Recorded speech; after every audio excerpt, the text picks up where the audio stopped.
Our next speaker is the policy director for Texas Values.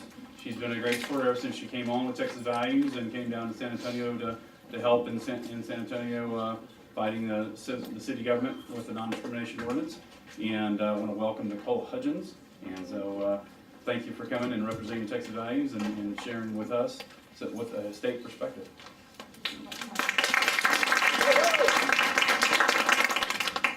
How are y'all doing? Good. So I'll take one deep breath.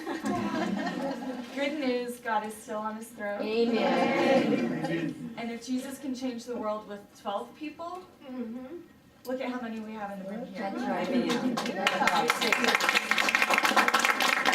So there is hope, but we've got our work cut out for us, as you can see. I want to inform you on a few issues that are happening right here in the state of Texas.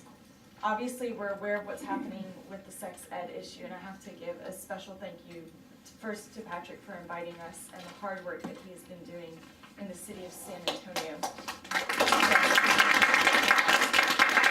It's interesting, even though we lost the Alamo, we won in Houston with the San Jacinto battle, right, in Texas history. Isn't it interesting that while they had to fight the non-discrimination ordinance and unfortunately still went through in San Antonio, we saw in the city of Houston where a sexual orientation gender identity ordinance was voted down 61 to 39.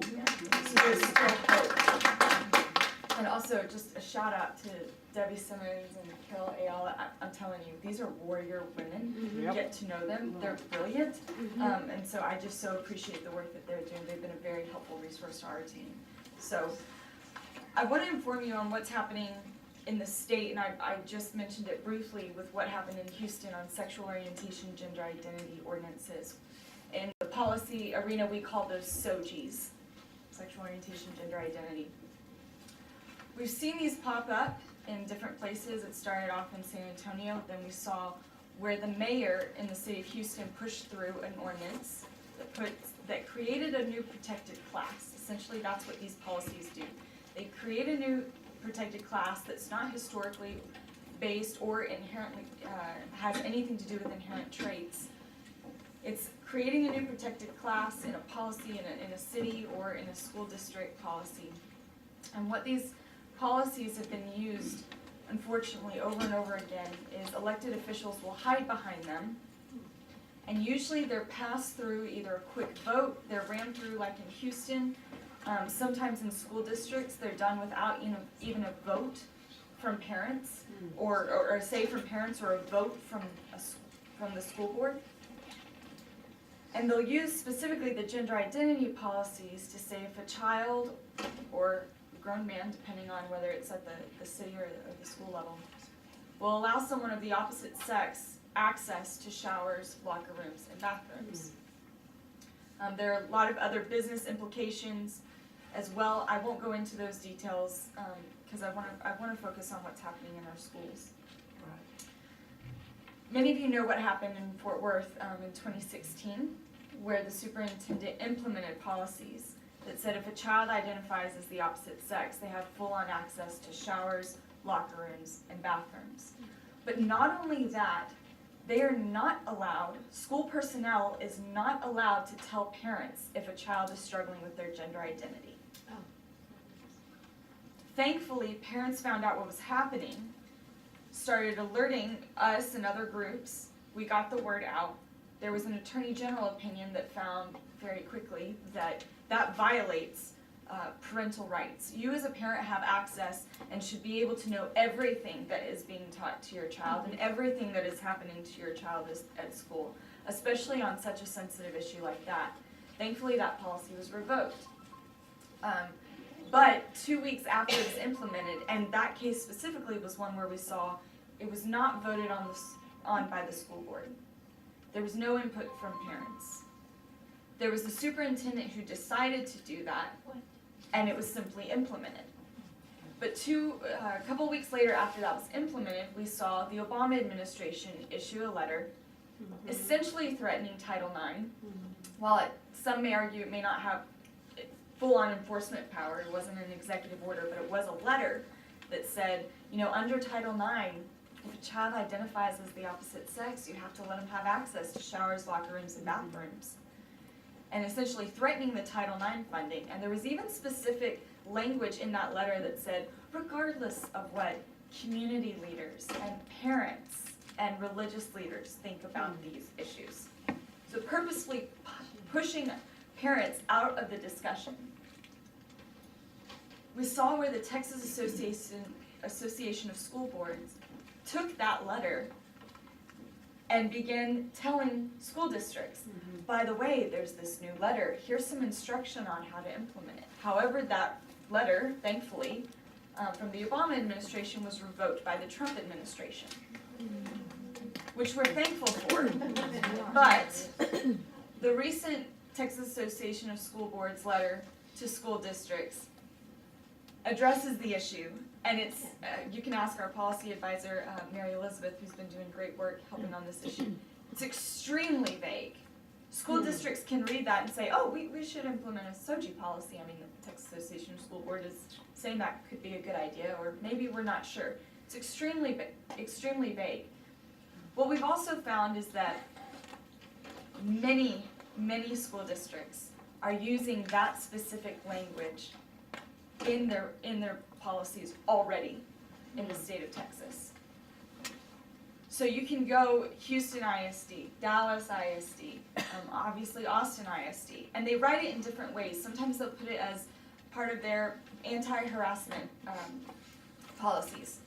We agree, no one should be bullied or harassed for any reasons. But then they'll start using language like, you know, we don't want to, quote, discriminate on these issues. And if there's any way that a student feels adversely affected because of their gender identity, then that's not allowed. Translation: Johnny identifies as Susie and isn't allowed into the girls' bathroom.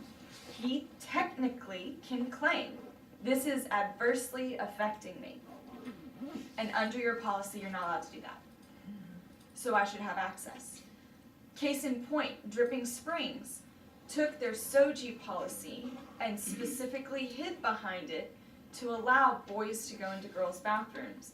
And that's why we were called and asked, help, my daughter just came home and said there was a boy in her bathroom. She struggles with anxiety. We're very concerned. And that's where you saw that issue play out. And unfortunately, while we had excellent support in this past legislative session on protecting privacy specifically in schools, the bill did not go through. And there are other ways that this can be addressed, but overall, these SOGI policies are throughout the state in local governments, and they need to be stopped. What's even more concerning is that there are currently in this legislative session 5 bills that would put sexual orientation, gender identity into the government code, into the labor code, into the housing code. There's one specific bill that actually tells all counselors, licensed therapists, that if you do not affirm the LGBT agenda, you will be disciplined. You've violated conduct by not affirming this type of behavior. There's no religious exemption in there, and if there was, there would be issues with it. I can already tell you. But that's a major problem.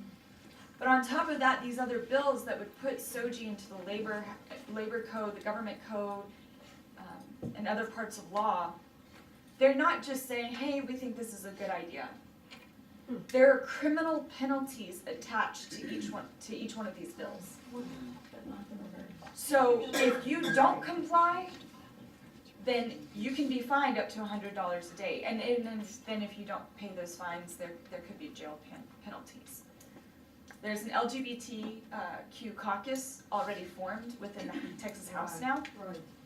So this is a very real attack on these issues.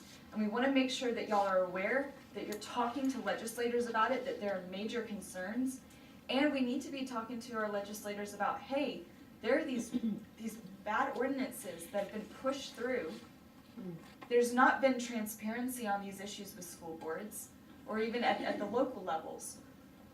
And we need to make sure that our privacy for our students is protected, and that these ordinances don't do other things like, punish cake bakers and tell private businesses that they must allow men into women's showers, locker rooms, and restrooms.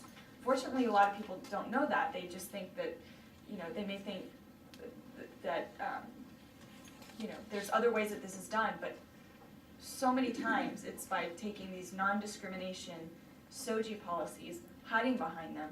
And I'll leave you with this.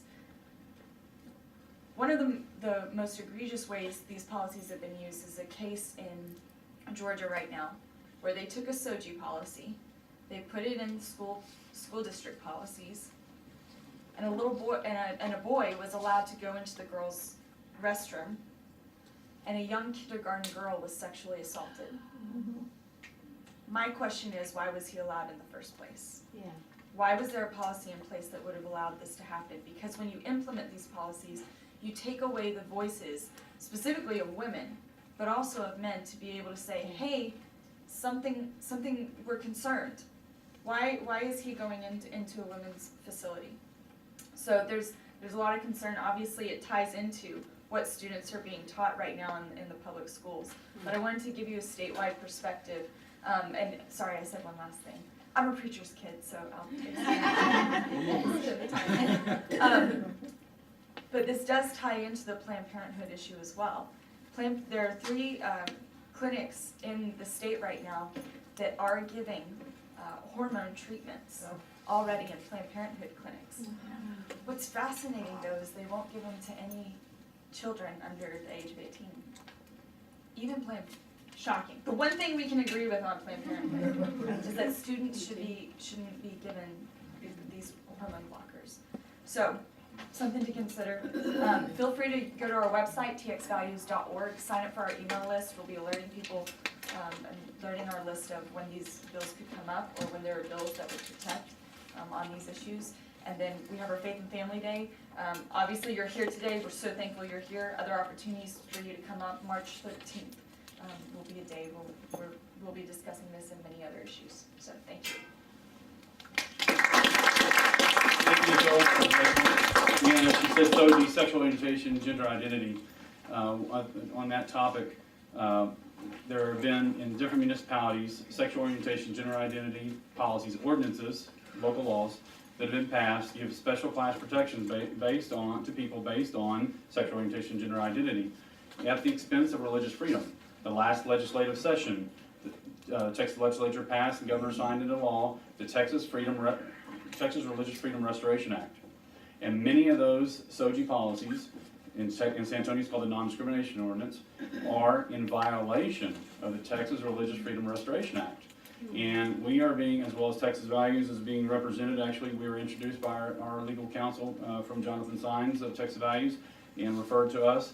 But we have just we've sent in over 60 days ago our official notification to the city of San Antonio that the non-discrimination ordinance is in violation of the Texas Religious Freedom Restoration Act.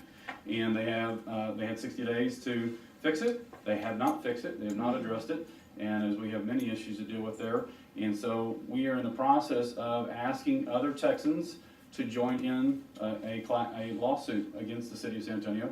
And they're also taking on here in Austin, because Texas Values is being represented by our same attorney, Jonathan Mitchell, here in Austin on a state level. They're looking for San Antonio, Austin, Fort Worth, Dallas, and a couple other cities that have passed these non-discrimination ordinance and the like SOGI policies. So if you're interested in that, then you can see either Nicole regarding in Austin area or San Antonio in my area. We'll get you connected with the attorney, Jonathan Mitchell, who's representing us on this issue. So this is a fight between religious freedom and sexual orientation, gender identity. Religious freedom versus a chosen lifestyle. And so if you're concerned about your religious freedom and anything we've said that's been presented here to you today and are willing to take action and be part of it, there's no financial obligation on your part, and we'll go through all that, and the attorney will go through and visit with you personally about that. So if you're interested in that, see me afterwards. On that note, Nicole, I appreciate the the remark you made towards me, but I'd like everybody with the San Antonio Family Association, Texas Family, to stand up who are volunteering here today, and because it's not me, I'm the greatest hindrance to everything that's being done, although I do help. But for Mike Kanucky and Danny Beecher, board members, to Sonia and Bill Harris, who are active members, our videographer, who has been with us, and when we filed a lawsuit against the city of San Antonio and Planned Parenthood in South Texas for being illegally zoned in 2015. He was with us for over 58 press conferences in a year's time, and which we passed the first piece of pro-life legislation in the city of San Antonio on December 17, 2015, to protect any future medical facility or abortion facility from moving into an adjacent to a neighborhood that's established. And it's the first time to do it. And ladies in the back, Charlene and Vicki, if y'all would raise your hands. And they're great friends of Paula, and came from the San Antonio Republican Women's, as well as Charity for our with Life Choices. Great friends in San Antonio we have. And so, and Jack Finger, stand up, our watchman on the wall. Yeah. Anna, all right, Anna. Thank you very much. Anna has come to us recently and is a great and incredible volunteer. And you wouldn't have your briefing books or anything, any organization here whatsoever if it wasn't for Anna. So, and she called on the phone. The reason we had state legislators here was because of Anna. And she must have spent 15 hours on the phone. It was incredible. And so thank you, Anna, very much. It wouldn't be possible without each of you and all the speakers. I want to show you, I don't have this on this, but my daughter sent this to me yesterday. If you can see, you can probably see the rainbow in it.